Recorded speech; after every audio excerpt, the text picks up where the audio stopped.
So this week is looking a bit mad. Lots and lots of good things, but I'm just processing in my head, like literally lying here and processing. It's a lot of back-to-back days and it's already started. Yesterday, I started on the application, I did editing and I had a self-tape audition, and then tomorrow I have a shoot. The day after I have class. The day after that there's an event on that I'm working at work. The day after that I have a workshop with a director. The day after that I have a workshop with a casting director. So it's I'm genuinely gonna have fun, and I'm also genuinely like back to back.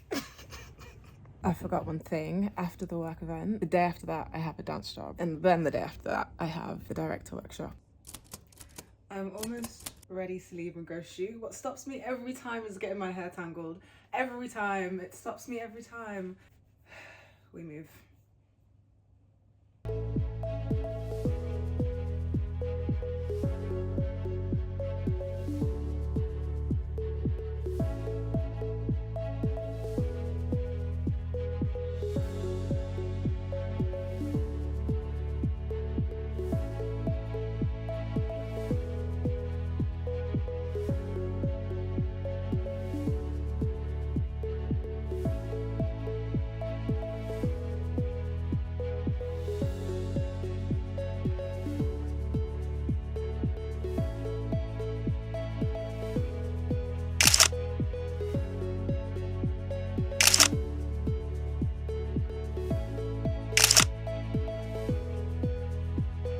Today has not been the best mental health day. Sometimes it feels like it comes out of nowhere and for no reason. However, there's always a reason. There's always a reason, right? You know, my guess this time around, perhaps that I'm overwhelmed, because sometimes when I get overwhelmed, I go into freeze mode. And if I freeze, then I get so angry at myself, because obviously everything that I'm doing, they're all things that I want to be doing. They're all things that I've chosen for myself. But when I freeze, I get so angry at myself, because I'm just like, why are you not a person that can experience a little bit of sadness or a little bit of being overwhelmed or whatever and just not completely put life on pause, you know? Today's class day and I feel annoyed that I'm missing the class because it's my friend that's teaching. But I'm choosing to stay home because I have an audition tomorrow and this came through last minute and I just got the reading through like all the text and I have to prepare it with an accent, so I need to rehearse, which sounds like a valid reason, but the reality is that I could do both if I was a person who had more capacity, but I'm just not. And when I'm like realizing that, I get really annoyed at myself, because I'm like, why can't you go to a dance class that's an hour and a half and then come home and then rehearse for an hour and then go to bed? I don't know if I'm being fair and making the right choices or if I'm being pathetic. And I think about this pretty much every time, but I don't cry about it every time. I'm just upset because, like I said, we're just having a low day. It's just been a low day. It took me like 4 hours to convince myself to wake up and have a shower today.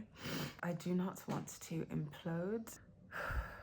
I also feel overwhelmed because, as well as there being commitments in the week that I've committed to through like people that I work for or people that I work with or friends or family, I have commitments to other people in the week. And then I have 1,001 commitments that I've made to myself. And so if I take a break from the commitments that I have to myself, then I feel like I'm good for nothing. And I fall into compare and despair, because I'm going to be like, let's open our phone and respond to a notification. Oh, but here's 1,000 other people feeling amazing and being happy and doing things that you want to do. What are you doing? What did you even do for yourself today? Nothing? You showered at 1 p.m? Do you not love yourself? Are you okay? Why did you stop moving? A tactic that I use when I know that I'm driving my own self crazy, which, you know, happens maybe once a fortnight.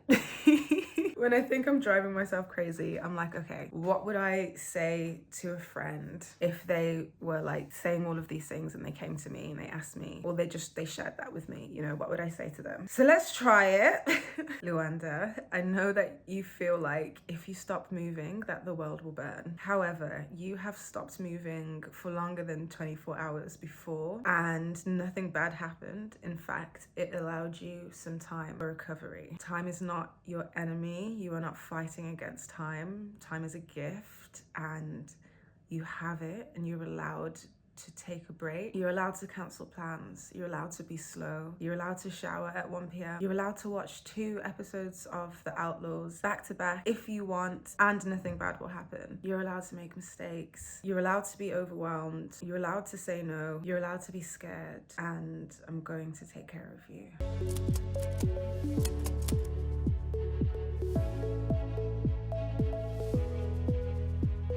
I'm back to being in a fantastic mood because I just had the audition and it was so much fun and I had a great time, and so I now have nothing to complain about, and all I have to do is like cross my fingers and hope that they use me, because I signed an NDA to audition for this, so that means that's like a non-disclosure agreement. It means that you can't talk about any of the information and things like that. I had a guess for what I was auditioning for, and then I went in there and they were like, do you know what this is? And I was like, no, playing dumb. And they were like, oh, it's for this thing. And I was like, yes, yes.